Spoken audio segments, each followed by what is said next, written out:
नमस्कार मित्रों, प्रपंच तंत्र में आपका स्वागत है।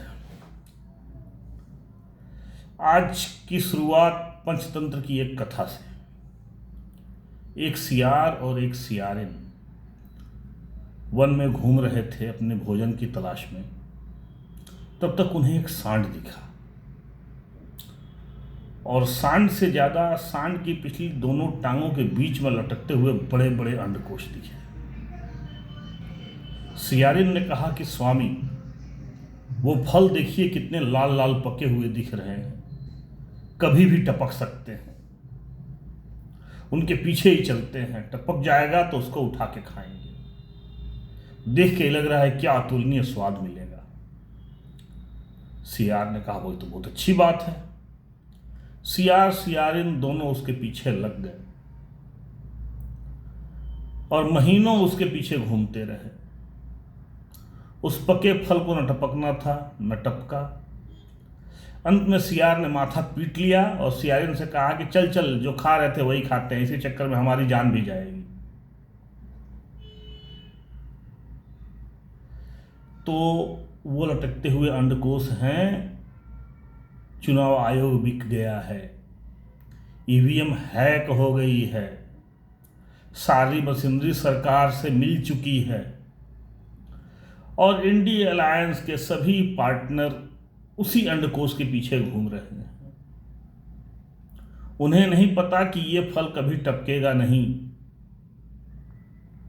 उनकी समस्या ये है कि वो जनता से कट चुके हैं, वहां जाके काम करना चाहिए। लेकिन क्यों सुने, क्यों इस बात को क्यों समझेंगे?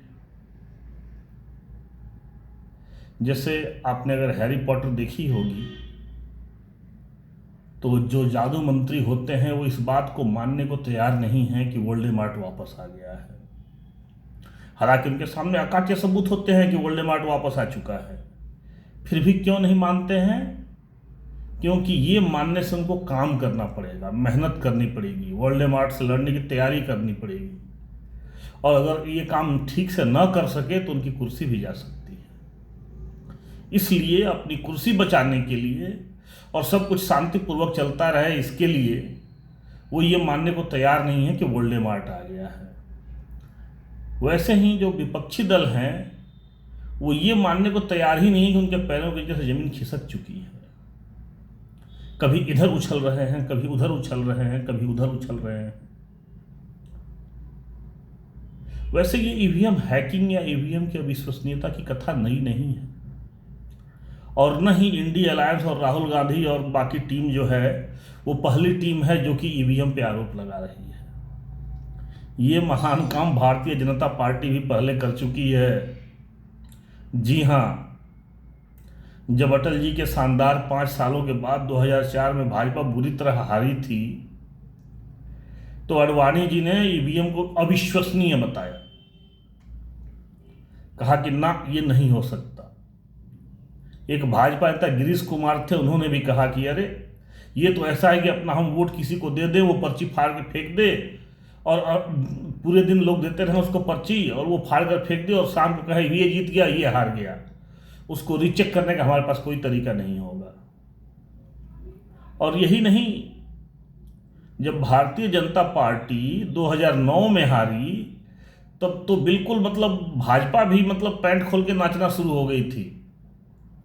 आडवाणी जी ने तो यहाँ तक कहा कि यूरोपीय देशों में ईवीएम पर कोई भरोसा नहीं करता, इसलिए ईवीएम बैन हो गई हैं, भारत में भी बैन होनी चाहिए। और तो और, अभी कुछ दिन पहले आपने देखा होगा आम आदमी पार्टी के महान इंजीनियर सौरभ भारद्वाज, उन्होंने एक ईवीएम लेके विधानसभा में प्रवेश किया और वहाँ पे सबके सामने डेमो दिया कि कैसे हैक किया जा सकता है। लेकिन आपको क्या लगता है सौरभ भारद्वाज ऐसा करने वाले पहले इंसान थे?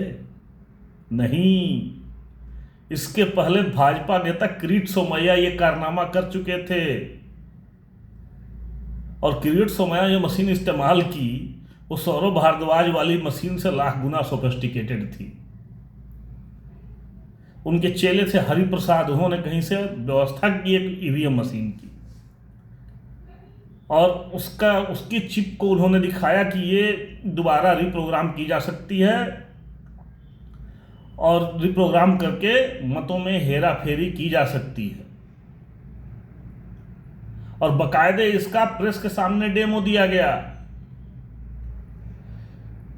लेकिन भाजपा की डिमांड थी कि वीवीपैट होना चाहिए। चुनाव आयोग ने मान लिया कि हाँ वीवीपैट होना चाहिए। आज मशीनों में वीवीपैट लगे हुए हैं। आपको शंका है 45 दिन के अंदर कोर्ट जाइए, जाकर आदेश लाइए और वीवीपैट की काउंटिंग कराइए। जिसने भी वोट दिया है उसकी पर्ची तो प्रिंट हुई है, इसमें तो किसी को कोई शंका नहीं है। वोट देते समय पर्ची प्रिंट होती है और मतदाता देखता है कि हाँ मैंने जिसको वोट दिया है उसी की पर्ची प्रिंट हुई है। तो भाजपा भी इस मामले में कोई दूध की धूली नहीं है। लेकिन 2009 हारने के बाद और ये सब आरोप प्रत्यारोप लगाने के बाद, ईवीएम का डेमो देने के बाद, जब समीक्षा बैठक हुई तब उनको समझ में आया कि हम जनता से कटे हुए हैं। उसके बाद वापस जनता के पास गए, मेहनत किया, एक एक कंस्टिट्यूंसी पर लड़े और 2014 हमारे सामने आया। तो आपको बीमारी है, उसका इलाज कराना है, तो उसका पहला कदम क्या है? पहला कदम ये है कि पहले आप मानिए कि आप बीमार हैं। जब तक आप मानेंगे नहीं कि आप बीमार हैं, आपका इलाज कैसे होगा? जब तक आप मांसपिंडों के पीछे सियार की तरह घूमते रहेंगे, तब तक आप तो भूखे ही रहेंगे।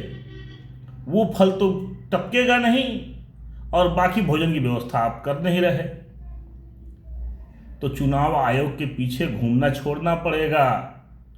पहले समीक्षा बैठक कीजिए, जनता से कहाँ डिस्कनेक्ट हुए वहाँ देखिए, जनता के बीच जाइए।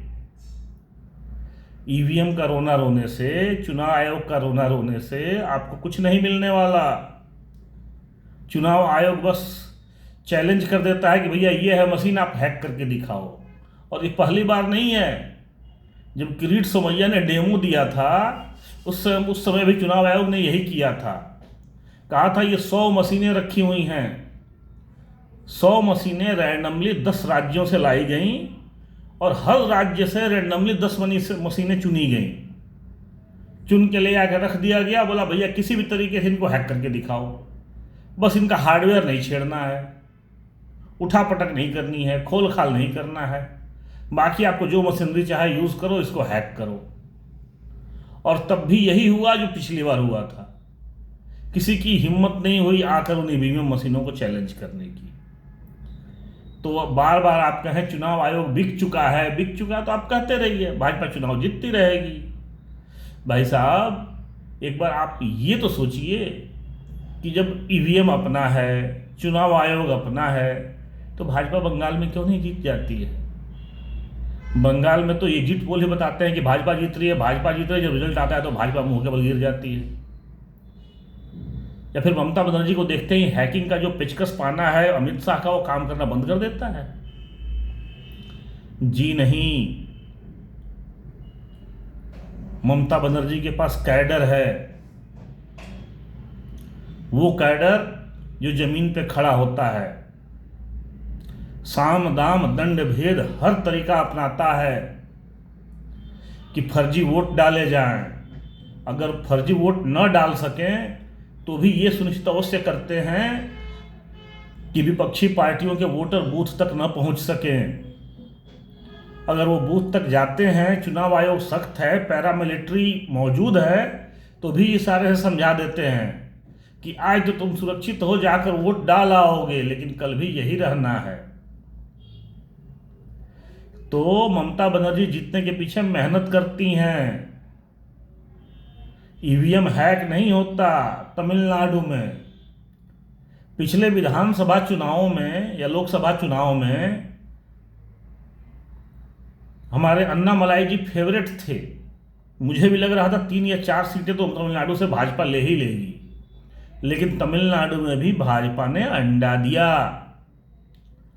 अरे भाई, अन्नामलाई की 1 सीट तो भाजपा निकलवा ही सकती थी अगर ईवीएम हैक हो सकता था तो। अन्नामलाई को छोड़ो, कन्याकुमारी सीट से जो सज्जन लड़ रहे थे वो बहुत ही लोकप्रिय थे, वो भाजपा के टिकट पर लड़ रहे थे, लेकिन वो भी हार गए। केरल में क्या होता है अमित शाह के पेचकस पिलास को भाई, केरल में सीट क्यों नहीं आती? सारी हैकिंग यूपी, बिहार, महाराष्ट्र और झारखंड में ही महाराष्ट्र और क्या कहते हैं राजस्थान में ही होती है।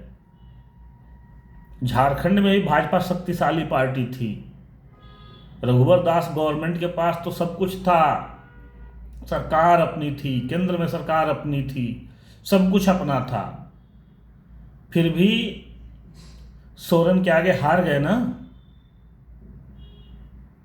एग्जिट पोल में भी वही जीत रहे थे, फिर भी हार गए। क्यों? जनता, जनता जिसको चाहे राजा बनाएगी, जिसको चाहे रंक बनाएगी, लेकिन नहीं, आपको मेहनत करना नहीं है तो सीआर की तरह मांसपिंड के पीछे घूमिए, जब टपकेगा तो उसको पकड़ के बैठिएगा और उसका स्वाद लीजिएगा। आज के प्रपंच तंत्र में इतना ही, अगले एपिसोड में फिर मिलते हैं। नमस्कार।